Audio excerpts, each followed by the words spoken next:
Résidence du chef de l'État, Ibrahim Boubacar Keïta. On vous écoute.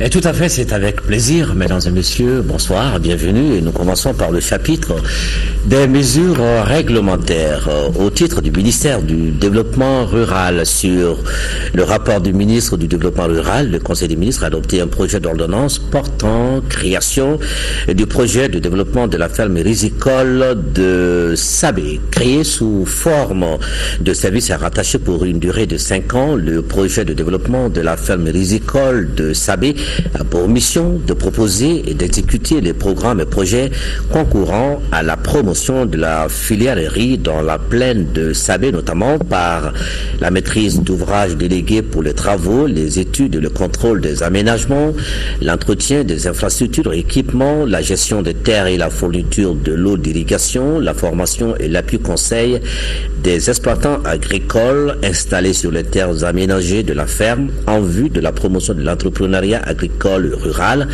la mise en œuvre d'un plan opérationnel d'activité visant la transformation et la commercialisation du riz et de ses sous-produits.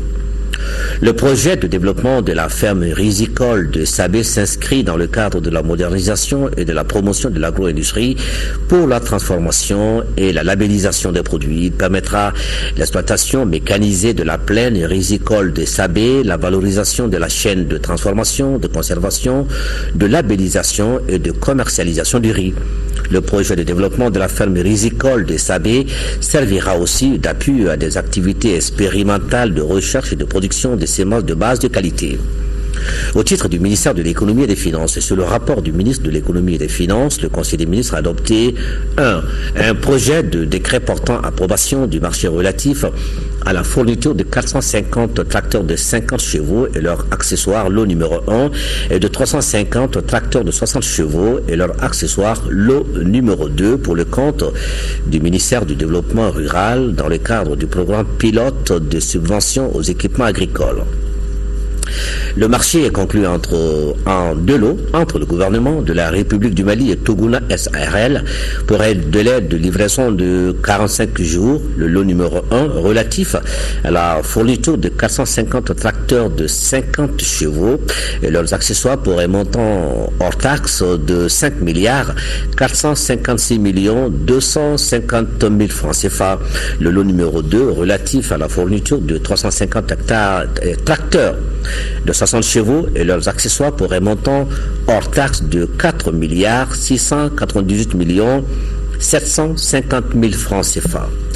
La fourniture de ces tracteurs et leurs accessoires s'inscrit dans le cadre de la mise en œuvre des activités du programme de subvention des équipements agricoles du gouvernement qui vise à renforcer l'outil de production du monde agricole et l'accroissement de la production et de la productivité. Le financement du présent marché est assuré par le budget national, un pool bancaire composé de la BIMSA, de la BMS, de la BNDA et les institutions de microfinance. Au chapitre des communications écrites, au titre du ministère de l'économie et des finances, le Conseil des ministres a examiné une communication écrite relative aux conclusions et recommandations de la revue de la performance du portefeuille des projets et programmes financés par le groupe de la Banque africaine de développement BAD au Mali au 30 avril 2015 ainsi que le plan d'action y afférent. 2. Une communication écrite relative aux conclusions et recommandations de la revue de la performance du portefeuille des projets et programmes financés par le groupe de la Banque islamique de développement BID au Mali au 30 avril 2015 ainsi que le bilan d'action y afférent. Le portefeuille actif de la Banque africaine de développement au Mali à la date du 30 avril 2015 s'élève à 305,6 millions d'unités de compte, soit environ 251,38 milliards de francs CFA répartis comme suit. 62,5% pour le développement rural, 26,9% pour l'eau et l'assainissement, 8% pour la gouvernance, 1,4% pour le domaine des finances, 1,2% pour l'énergie. Quant au portefeuille actif de la Banque islamique de développement BID au Mali, il s'élève à la date du 30 avril 2015 à 177 milliards 960 millions 208 990 francs CFA répartis comme suit. 59% pour l'agriculture, 25,3% pour l'eau et l'assainissement, 9% pour l'énergie et 6,7% pour les transports et les infrastructures de logement. Les deux portefeuilles sont relatifs à la participation de la BAD et de la BID au financement de plusieurs opérations. Les constats majeurs dégagés de la revue de ces portefeuilles tenus le 28 avril 2015 ici à Bamako sont notamment le faible taux de décaissement, les longues durées de mise en œuvre des projets entraînant souvent le paiement par l'État de commissions d'engagement plus élevées que prévu initialement, la qualité des études de faisabilité et des audits, les procédures de passation des marchés et les mécanismes institutionnels de supervision des projets et programmes. Le plan d'action 2015-2016, adopté sur la base des recommandations de la revue du portefeuille de la BAD et de la BID, vise la correction des difficultés identifiées, l'accélération de l'exécution des projets existants et l'amélioration des taux de décaissement afin de permettre au Mali d'accéder à davantage de ressources financières. Le Conseil des ministres a rendu hommage au professeur Bokar Sall, médecin, ancien député à l'Assemblée nationale, décédé le vendredi 24 juillet 2015 à Bamako. Nana Alou Traoré, voilà ce qu'il fallait retenir du Conseil des ministres de ce mercredi. Merci, Benima Djomeli. Merci, bonne suite. Merci. Nous continuons ce journal avec cette visite du ministre fédéral de la Défense et des Sports d'Autriche, Gérald Klug, au ministère de la Défense et des anciens combattants. Il y ressort de l'entretien entre les deux délégations un renforcement de la coopération militaire pour le rétablissement de la paix et de la sécurité au Mali. Le compte-rendu, c'est avec Mahamadou Doumbia. Le ministre fédéral de la Défense et des Sports d'Autriche, Gérald Klug, a été solennellement reçu avec tous les honneurs dus à son rang au ministère de la Défense et des anciens combattants.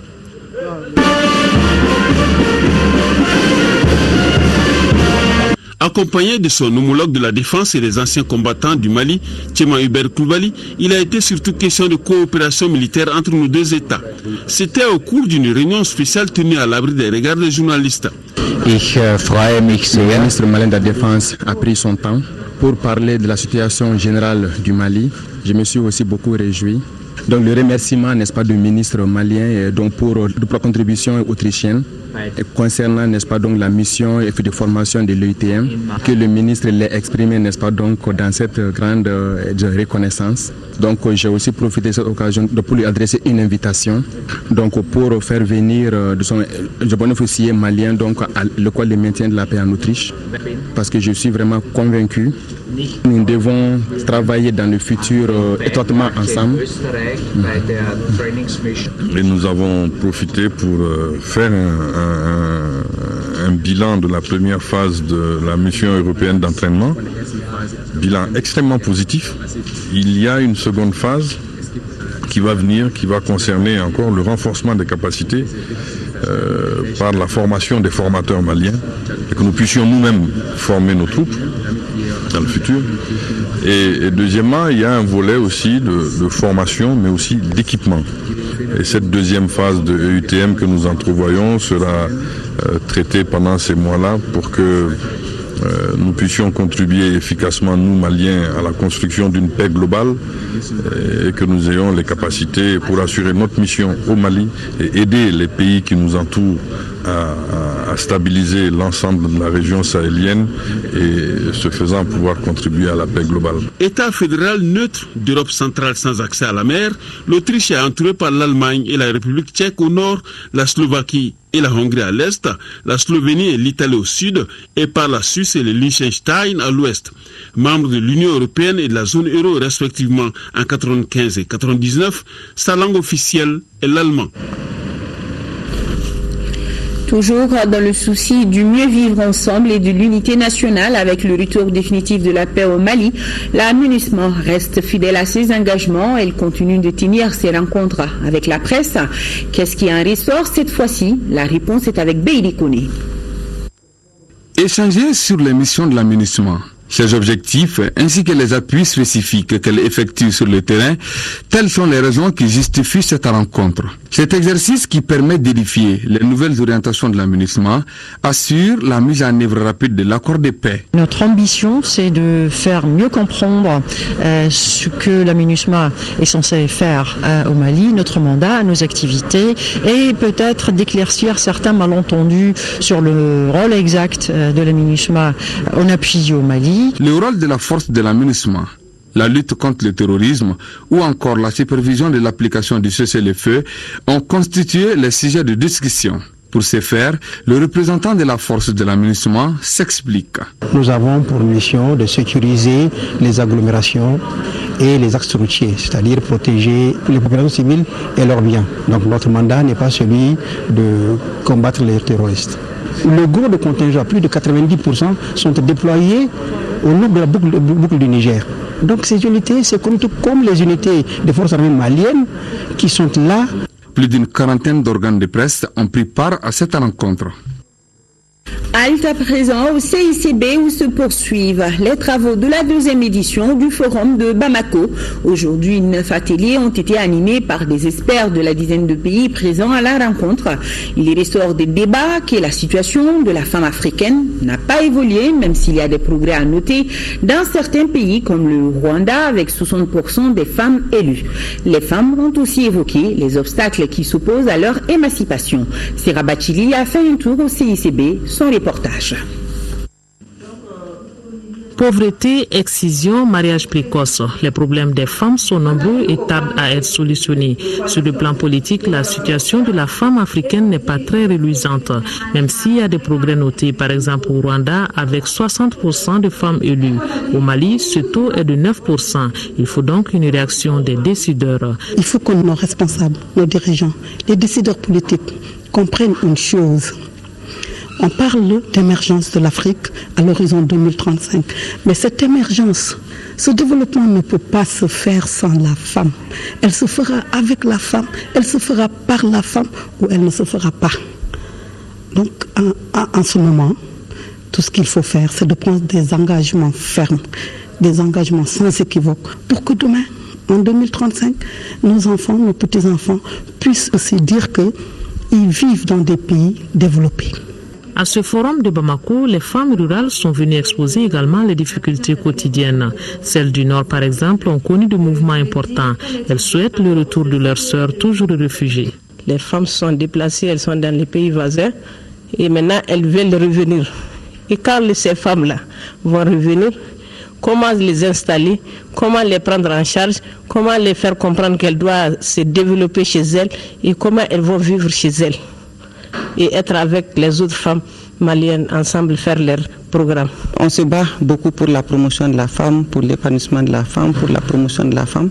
Mais il faut reconnaître que jusqu'ici, après 50 ans d'indépendance, il y a beaucoup de contraintes qui sont encore réelles et pour les femmes par rapport à l'accès encore à un certain nombre de choses. L'accès à la terre reste une préoccupation, l'accès à l'information, à la formation, l'accès à un emploi décent, l'accès à l'équité et à la justice, l'accès vraiment à la promotion de façon globale constitue encore un problème pour nous. Et peut-être que les stratégies qui ont été élaborées il y a quelques années sont des stratégies qui ne conviennent pas aujourd'hui parce que l'environnement a évolué. Il faudrait qu'on évolue aussi avec cet environnement.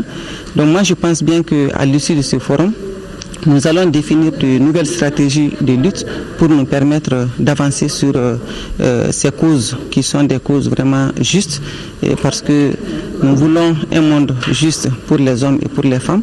Au total, pour la seule journée de ce mercredi, 9 ateliers se sont tenus avec différents thèmes comme l'éducation et l'autonomisation sociale des femmes, les résistances socio-éducatives à l'égalité du genre.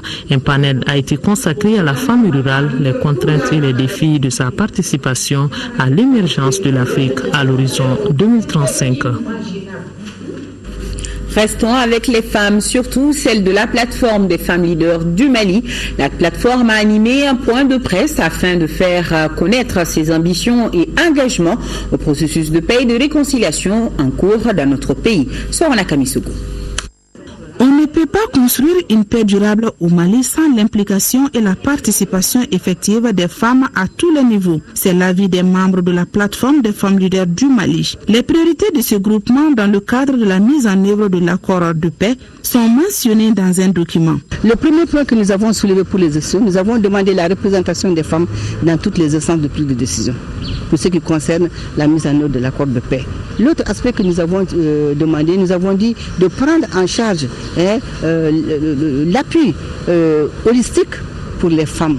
Et nous avons demandé la mise en place des centres d'écoute pour qu'il y ait des écoutes et des réparations et des appuis. La plateforme, au dire de ses membres, a joué un rôle considérable au moment des négociations à Alger. Les femmes qui étaient là-bas ont beaucoup participé vraiment à l'apaisement et au rapprochement. Elles ont fait surtout un travail de coulisses entre les différents groupes armés et aussi le gouvernement, donc sensibiliser à ce que vraiment ils adhèrent aujourd'hui au processus de l'accord de paix, et ce qui a été beaucoup salué. Et étant ici, celles qui ne sont pas parties ont beaucoup suivi le processus. Elles ont organisé des séances de restitution, d'explication de l'accord. Elles ont aussi apporté des messages au gouvernement ici. Elles ont rencontré à l'époque le Premier ministre et d'autres membres du gouvernement pour leur apporter leur soutien à accompagner l'accord. Créée il y a une année, la plateforme des femmes leaders du Mali reste ouverte à toutes les femmes ou associations œuvrant pour une paix durable au Mali, a fait savoir la présidente de ce groupement. Voilà, on voit bien que les femmes jouent activement leur partition pour une paix durable, puisque ce sont elles qui paient le plus lourd tribut. Tenez à Koulikoro, l'état-major général des armées a initié une conférence débat sur le thème « Droits et protection des femmes et des enfants pendant les conflits armés ». C'est à l'intention des forces de défense et de sécurité de la 3e compagnie de soutien de la 3e région militaire. Brima Kone, correspondance. L'état-major général des armées du Mali prône la compréhension et le respect du droit international humanitaire par les forces de défense et de sécurité du pays. Ainsi, après Kati, Koulikoro, la 3e compagnie de soutien de la 3e région militaire, bénéficie d'une conférence en droit et protection des femmes et des enfants pendant les conflits armés. Aujourd'hui, l'appui des populations dans un conflit est très important. Donc, pour que ces populations vous soient favorables, il faut qu'elles sentent d'abord que vous leur venez en aide, que vous les protégez, que vous respectez leurs droits. Donc, ça va être un plus pour les militaires du centre d'instruction Bouakar Sarassi, ou si vous voulez de la garnison de Koulikoro. Les Pays-Bas, les Nations Unies et ONU Femmes soutiennent le Mali dans son attachement au respect des droits des enfants et des femmes. Une synergie d'action qui devra permettre aux forces de défense et de sécurité d'être à l'abri de toute violation du droit international humanitaire. Nos collègues ont été égorgés, les femmes ont été violées dans tous les sens, les femmes ont été humiliées dans leur chair, au vu aussi de tout le monde. C'est un phénomène que le Mali n'a jamais connu. Alors, vu cet indicateur qui peut ou qui pourra peut-être conduire ou pousser nos hommes à aller vers cette direction, les responsables militaires ont dit non. Il faut qu'on aille parler aux militaires. Il faut qu'on aille leur dire qu'eux, ils représentent l'État. Et notre pays est parti dans la signature de toutes les conventions relatives au respect des droits de l'homme. Nous n'avons pas le droit à l'erreur. Les échanges ont largement porté sur le code de conduite des forces armées et de sécurité du Mali. Dans ce code figure en bonne place la protection des droits fondamentaux de la personne humaine. Les conférenciers ont réitéré la détermination des chefs militaires du Mali pour le respect strict du droit international humanitaire. Autre conférence débat pour un changement de comportement positif, celle-ci à l'initiative du programme conjoint des Nations Unies d'appui à la promotion des droits de l'homme au Mali, était à l'intention des étudiants de la faculté de droit public. Objectif, accroître l'esprit de défense et de respect des droits de l'homme chez les étudiants. Aïssata Saliou Maïga, compte rendu. Améliorer les connaissances des étudiants sur les questions liées aux droits de l'homme et à la culture de la paix, c'est tout le sens de cette conférence au débat organisée par le programme conjoint des Nations Unies d'appui à la promotion des droits de l'homme au Mali. Nous sommes en train de sortir d'un conflit armé interne qui a eu lieu en 2012, qui a entraîné de graves violations des droits de l'homme. Et heureusement, il y a eu des négociations, des pourparlers qui ont abouti à l'accord d'Alger, l'accord pour la réconciliation, la paix et la réconciliation au Mali, qui vient d'être signé le 15 juin par le gouvernement et le 20 juin par les autres. Et il était important que les droits de l'homme, la conférence intègre cette nouvelle donne-là. Les principes du respect des droits de l'homme et la promotion de la culture de la paix ont été largement expliqués aux futurs juristes de notre pays. Aujourd'hui, nous avons la chance que l'État a une obligation positive de promouvoir et de protéger les droits humains. À la faculté de droit, nous avons les futurs magistrats, nous avons les futurs avocats, nous avons peut-être les futurs acteurs judiciaires autres que magistrats. Il est donc bon qu'au cours de leur formation initiale, qu'ils puissent déjà avoir ce premier contact avec les droits de l'homme. Les étudiants très réceptifs au débat ont salué l'initiative. Selon eux, cette activité ajoute un plus à leur formation. Nous sommes très heureux aussi de voir ce genre de conférences au sein de notre faculté, car ça va juste contribuer aussi à la formation de nous, les étudiants. Le programme conjoint des Nations Unies d'appui à la promotion des droits de l'homme au Mali a été lancé le 21 février 2012. Il vise à consolider les acquis du gouvernement dans le cadre de l'amélioration des droits de l'homme. Restons dans le cadre éducatif. Revenons sur les résultats du bac et du DF. À Tombouctou, notre correspondant sur place, Adama Djimde, nous révèle que la région a fait un véritable exploit. Elle est successivement 12e nationale avec 31% et première avec 58%. Comment la ville est-elle arrivée à créer une telle synergie pour arriver à de tels résultats? Suivons ce reportage. L'académie d'enseignement de Tombouctou compte 8 lycées, dont 5 publics et 3 privés. 2 caps. La détermination du corps professoral et de l'administration scolaire a permis de relever les défis. Cette année, l'académie de Tombouctou détient le record national au DF. Nous avons eu des activités en amont. Dans le cadre du Back to School, nos enseignants ont été suffisamment formés dans la didactique des disciplines, dans l'appui psychosocial, dans la culture de la paix et dans certains modules qui leur ont permis, dans le cadre de la formation continue, de se mettre à niveau. Ça, c'est une première activité, toujours dans ce cadre du Back to School, c'est-à-dire le campagne de retour à l'école. Il convient d'ajouter des initiatives prises par le staff du CAP afin de corriger certaines lacunes des élèves. Quand nous avons fait les tests du premier trimestre, nous avons fait l'analyse des résultats. Et dans cette analyse de résultats, nous avons eu que dans certaines disciplines, les élèves ont vraiment des insuffisances. Donc, il fallait chercher des solutions à les améliorer. C'est dans ce cadre que nous avons tenu des réunions avec tous les directeurs du second cycle et nous avons ensemble décidé de certaines dispositions pour l'amélioration du niveau des élèves. Et cette rencontre, nous l'avons étendue également aux autres acteurs, qui sont les CGS et certains parents d'élèves, pour qu'ensemble nous trouvions les solutions. Parce que nous avons trouvé que dans certaines matières comme l'histoire et géographie, les sciences naturelles, les enfants n'ont pas une très grande moyenne. Et dans les épreuves de mathématiques également, dans les disciplines de mathématiques également, nous avons constaté ces insuffisances-là. Donc nous avons ensemble décidé vraiment de faire même des cours de rattrapage à l'intention vraiment de ces élèves-là. Ici, les parents d'élèves sont fiers du résultat de leurs enfants. Ils s'en félicitent à cœur joie. Je suis très contente pour nos enfants, malgré la situation, la crise au nord, pas de bibliothèque, pas de salle d'informatique. Avec tout ça, ils sont devenus premiers en DEF et deuxième national avec le bac. Donc je ne fais que les féliciter et les encourager. Quant aux autorités régionales, elles ont réitéré leur accompagnement aux différents acteurs de l'éducation qui se sont investis afin que Tombouctou parvienne à un tel score. Cette année, les enseignants ont été très disponibles. Presque tous ont terminé leur programme et certains ont même fait des cours de rattrapage aux élèves qui étaient disponibles. Donc, ils n'ont qu'à toujours continuer sur cette lancée qui nous permettra également de maintenir le cap.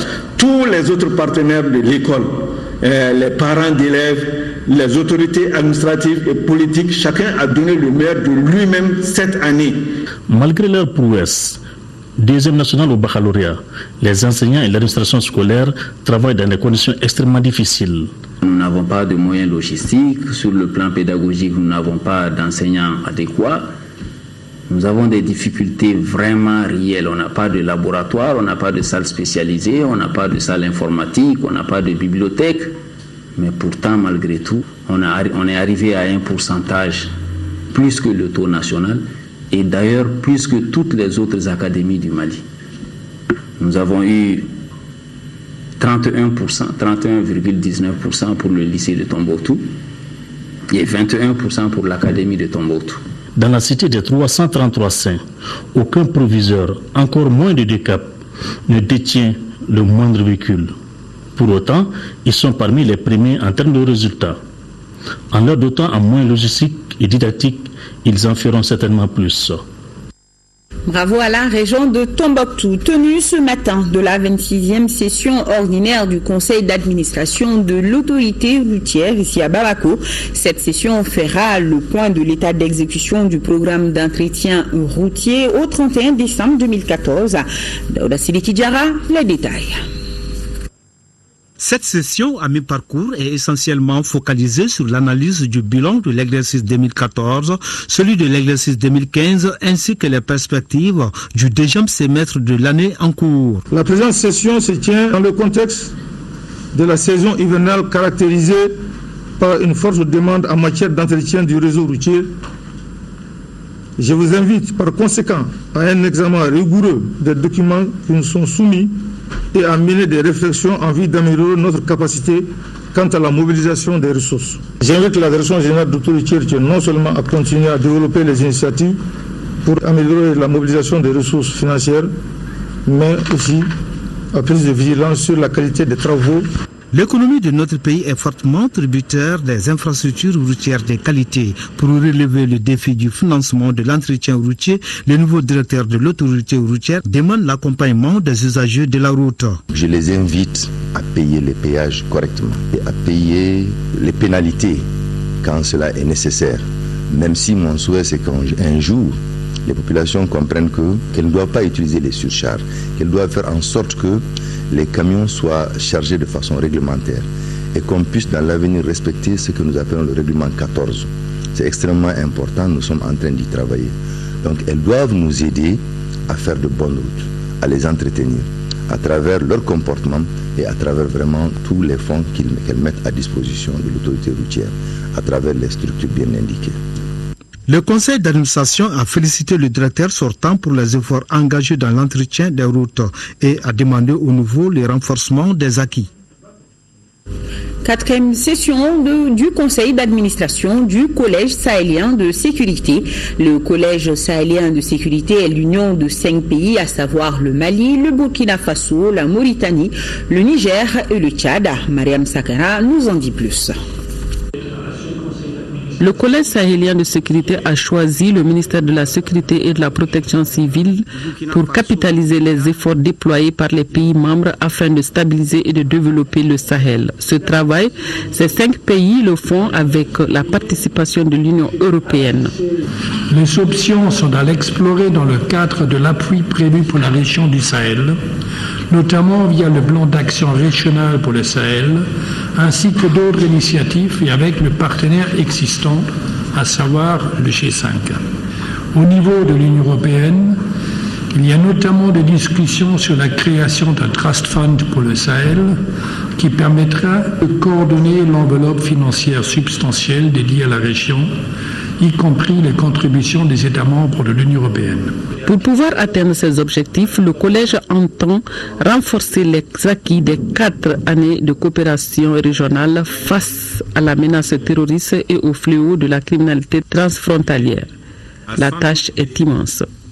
Ce constat pertinent me donne l'occasion de vous dire tout l'intérêt que le Mali accorde à notre rencontre sous-régionale, qui permettra, j'en suis sûr, d'apporter une contribution substantielle à la consolidation de la paix, de la stabilité et de la sécurité sur le continent en général et dans le Sahel en particulier.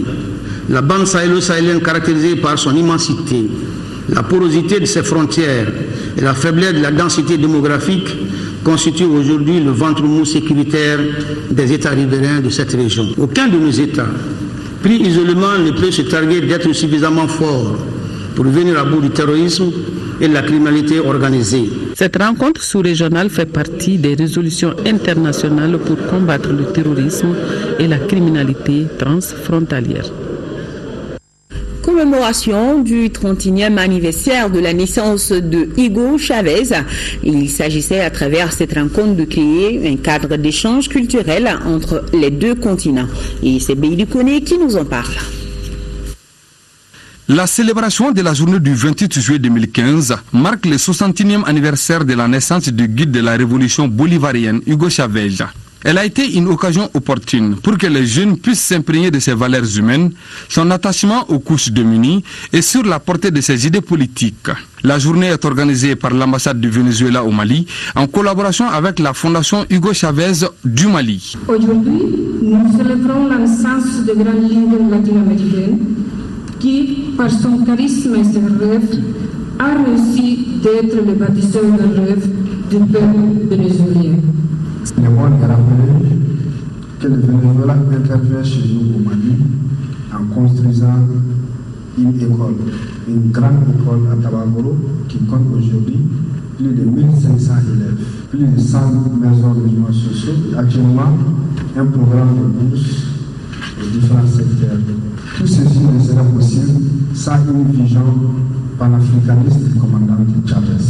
La cérémonie a regroupé plusieurs responsables politiques, les membres de la fondation Hugo Chavez, les anciens étudiants maliens au Venezuela et bon nombre de sympathisants de la cause bolivarienne. La rectification 61e anniversaire de la naissance de Hugo Chavez.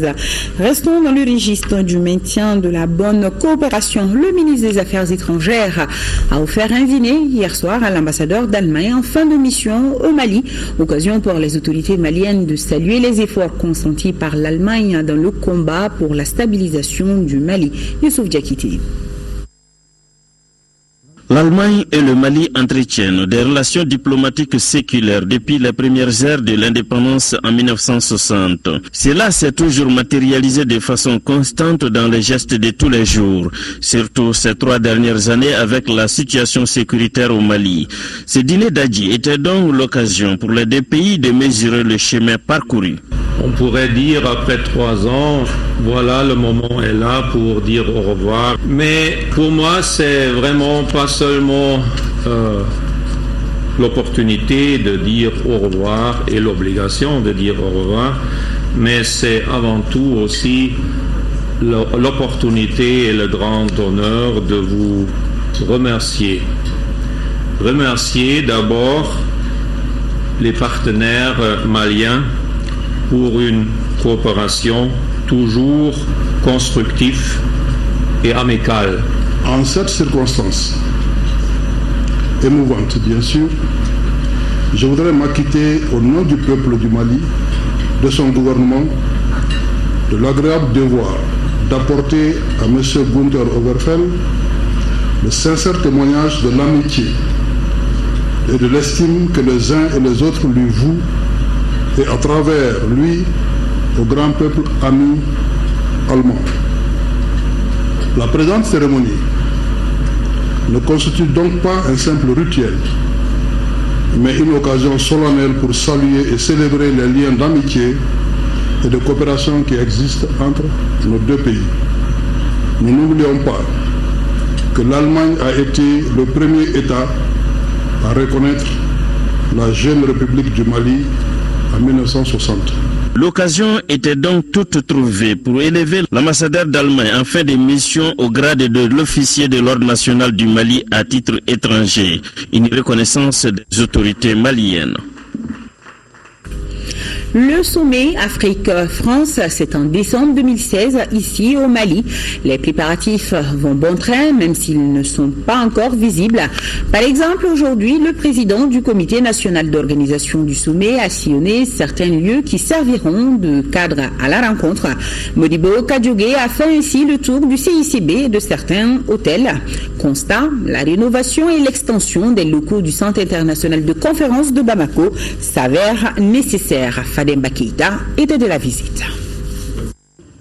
Cette visite guidée des locaux du Centre international de conférence de Bamako par le comité national d'organisation du sommet Afrique-France a pour but de faire l'état des lieux des blocs A, B, C et D, des salles de refroidissement, des différentes salles de conférence, des salons VIP, pour ne citer que ceci. Selon les experts ingénieurs membres du comité, l'État et ses partenaires doivent mobiliser près de 4,7 milliards de francs CFA pour la rénovation et l'extension totale de cet édifice construit en 1995. En prélude du sommet qu'aujourd'hui, ces centres doivent être réhabilités.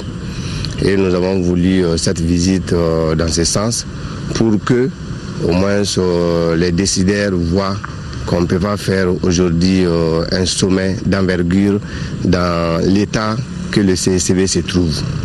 Aujourd'hui, nous avons 4 blocs au niveau du CICB et tous ces blocs ont besoin d'être aménagés et équipés. Après présentation de l'état actuel du CICB par l'agent comptable, le président de la commission des infrastructures et logistiques du comité national d'organisation du sommet Afrique-France reconnaît que la superstructure du bâtiment présente des insuffisances qu'il faut corriger. Nous avons entrepris des visites de l'ensemble des infrastructures et du réseau de communication, infrastructure aussi hôtelière, infrastructure routière, infrastructure espace conférence, pour pouvoir faire une évaluation de la situation en vue de prendre les dispositions pratiques qui s'imposent pour la remise à niveau de ces infrastructures. Pour que le CICB réponde aux attentes, 3 projets de réalisation ont été envisagés. L'aménagement et l'équipement des blocs, le projet énergie froid et un ascenseur pour les chefs d'État et personnalités âgées. Direction Kita, précisément dans le village de Founia Moribougou. Le ministre de l'Énergie et de l'Eau vient d'inaugurer une centrale à bicarburation. Coût de projet, plus de 24 millions de francs CFA. Le réseau électrique va permettre d'améliorer les conditions de vie et de travail des populations, nous indique notre envoyé spécial Batraouri. Le rêve devient une réalité à Founia Moribougou. Ce village situé à 20 km de Kita, dans la région des Cailles, dispose désormais de son réseau électrique. Un générateur de 30 kVA à bicarburation va permettre le branchement de 40% de la population au réseau électrique, l'électrification des édifices communautaires et administratifs et surtout l'éclairage public.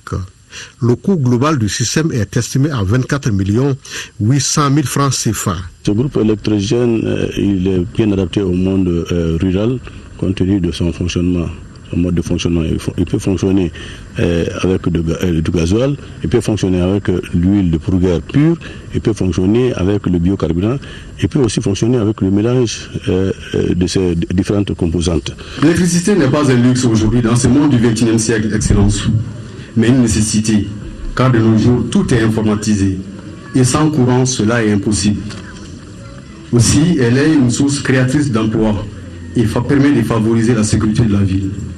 Cette centrale à bicarburation huile de fourgère gasoil montre l'importance qu'il faut accorder au développement de la filière des biocarburants. C'est pourquoi le ministre de l'Énergie et de l'Eau a insisté sur les avantages de ces énergies renouvelables. Le développement des biocarburants a l'avantage, entre autres, de favoriser l'accès des populations, surtout rurales, non seulement à l'énergie à moindre coût, mais aussi à la création d'activités génératrices de revenus et d'emplois, de permettre la rationalisation et l'optimisation de l'exploitation des ressources ligneuses et par conséquent de protéger et de préserver durablement l'environnement, de réduire la facture liée à l'importation des hydrocarbures dans notre pays. Le ministre de l'Énergie et de l'Eau a ensuite rendu des visites de courtoisie aux notabilités de Founia Moribougou comblées de joie par l'électrification de leur village. Et nous avons cette annonce. Vous pourrez suivre après ce journal l'intervention du ministre de la Communication, porte-parole du gouvernement, sur l'état de la mise en œuvre de nouvelles dispositions d'obtention des passeports en langue bamana. Remise en 5e région para-juriste de la région de Mopti par la clinique d'Emesso de 106 motos, un don de l'ambassade du Royaume des Pays-Bas. Jules Sambou Sissoko, correspondance. La clinique juridique d'Emesso de Mopti, en partenariat avec l'ambassade du Royaume des Pays-Bas, vient de doter les parajuristes de la région de Mopti de moyens de déplacement par la remise de 106 motos de marque Jakarta et Sanili. Ce geste contribue à un meilleur accès à la justice, donc la promotion de l'état du droit. Ce qui signifie aujourd'hui que sur l'ensemble de sa zone d'intervention, 8 cercles, chaque commune disposera d'une moto, d'un casque, de 2 téléphones portables. En effet, il est primordial de donner aux parajuristes les moyens de fonctionnement et de répondre à la demande de la justice. La remise des motos fait suite à une retraite pédagogique des parajuristes sur l'accès aux services de justice. Pendant un mois, 210 parajuristes venus de toutes les communes de la région de Mopti ont été formés les différents modules. Les droits humains, les acteurs de la justice, le rôle des parajuristes, l'état civil, les techniques d'écoute, la décentralisation, les droits des femmes, les droits de l'enfant, le droit foncier, l'état de droit et démocratie, la prévention et la gestion des conflits, ainsi que la chaîne pénale. Ce tapis s'inscrit dans le cadre du programme Participation active des justiciables dans la distribution de la justice au Mali. Après Ouelessebougou et Sikasso, la mission de contrôle des pesticides frauduleux et contrefaits s'est rendue successivement à Niena, Bougouni et Anfoulila. Constat des pesticides obsolètes datant de la campagne 2007-2008 circule. Nos envoyés spéciaux Ibrahima Choukari, Gaussou Touré. La lutte contre les pesticides frauduleux et de contrefaçon, un défi majeur auquel CropLife Mali, l'association des distributeurs de produits phytosanitaires, est aujourd'hui confrontée. Victimes d'une concurrence déloyale, les sociétés agréées en vente de pesticides au Mali risquent de fermer boutique si rien n'est fait. En effet, les contrebandiers et autres fraudeurs inondent les marchés des bassins agricoles de pesticides non homologués. Ces produits vont faire la concurrence aux produits homologués, car ces produits sont moins chers sur les marchés que les produits homologués. Si rien n'est fait, ces sociétés qui sont légalement implantées au Mali, qui paient régulièrement les impôts, qui paient la douane, qui paient tout ce qui a trait à l'implantation d'une société régulière, vont fermer boutique. Bougouni et Yanfolila sont 2 bassins agricoles où la fraude et la contrefaçon sont légion. Conscients de l'ampleur du phénomène, les services des douanes accentuent le contrôle et traquent les contrevenants. Les pesticides, c'est des pesticides qui ont été saisis par les agents du bureau des douanes de Badogo pour 9 motifs. Soit c'est des produits qui sont d'abord entrés en contrebande, et la plupart de ces produits aussi ne sont pas homologués, soit contrefaits. C'est des produits aussi dont il y en a qui n'ont même pas quand même des noms spécifiques qu'on ne connaît même pas au Mali.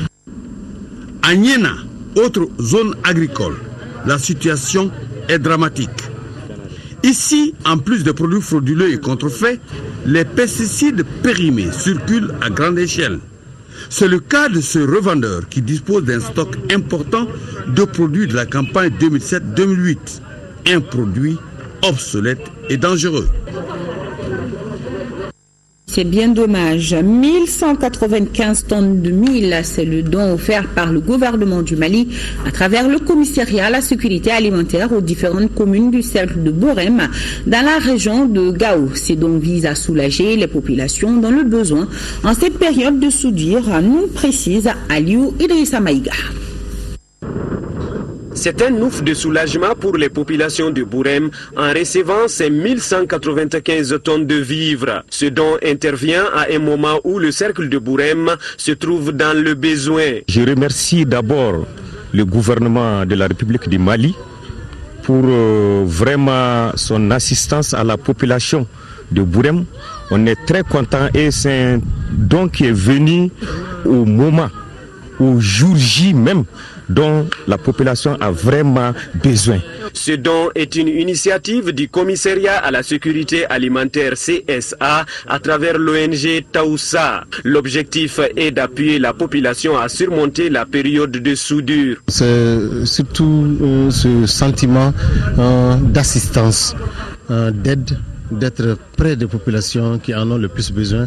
C'est surtout ce sentiment qui nous motive. C'est pour cela que nous sommes toujours là, prêts à aider le gouvernement, prêts à partir là où le gouvernement veut à ce que nous arrivons, afin d'aider, afin de partager ce qu'on met à notre disposition à ces populations qui ont le plus besoin. La population du cercle de Bourem a beaucoup souffert cette année.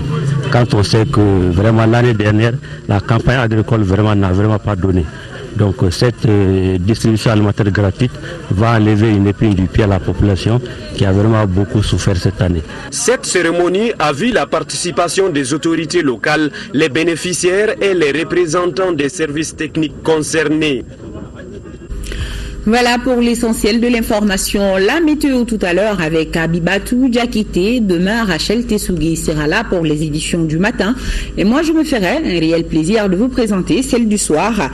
Grand merci à toute l'équipe de réalisation et à tous nos téléspectateurs, particulièrement ceux de Sanso, Djeli et Dorosso. C'est dans le cercle de 100 et c'est au Mali. Bonsoir à tous.